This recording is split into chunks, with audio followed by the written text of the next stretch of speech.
নমস্কার বন্ধুরা, তোমরা সবাই কেমন আছো? সুলেখা মুখার্জি আর একটা নতুন ব্লগে তোমাদের সকলকে স্বাগত। এখন ওই 7:30 মতো বাজে আর আমি একদম তড়িঘড়ি রেডি হয়ে চললাম বিয়ে বাড়ি খেতে। তো আমার এইটাই হচ্ছে ফাইনাল লুক। একটা লাল রঙের মায়ের শাড়ি পরে আমি একদম রেডি হয়ে গেছি। তোমরা দেখে নাও কেমন লাগছে, কমেন্টে অবশ্যই জানাতে ভুলো না। তো আমি এই সুন্দর রেড শাড়িটা পরেছিলাম, সাথে গোল্ডেন কিছু জুয়েলারি আর মাথাতে একটা লাল গোলাপ। আমার তো খুবই পছন্দের এই লুকটা। চুলটা এখন আপাতত বেঁধে রেখেছি, সামনে চুলটা একটু কার্লস করবো আর বাকি চুলটা ওপেন রাখবো। তো চলো। আর এই যে আমি বিয়ে বাড়িতে পৌঁছে গেছি, আর এই যে বড় চলে এসেছে, প্রচুর লোকজন, ভিড়ভাট্টা। আমি গিফট দেওয়ার জন্য ভেতরে ঢোকার চেষ্টা করছিলাম, অনেক লোকজন ছিল, ওর সাথে কথা বলার জন্য একটু এগিয়ে যাচ্ছিলাম।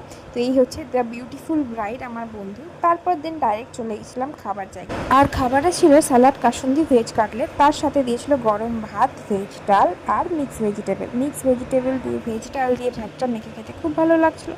তারপরে চলে এসেছিলো গরম গরম আলু পোস্ত দিয়ে ভাত। তো বাঙালিরা কিছু বলার নেই, একদম ঘরোয়া খাবার দাবার হয়েছিল, যেটা খেতে খুব ভালো লাগছিলো। দেন এসেছিলো হচ্ছে চিকেন কষাটা খুব সুন্দর খেতে হয়েছিল, ভাত দিয়ে মেখে জমিয়ে খেলাম। একটুখানি চিকেন কষা নিয়ে একটুখানি ভাত দিয়ে মেখে সুন্দর লাগছিলো খেতে, দুর্দান্তভাবে খাওয়া শেষ করলাম।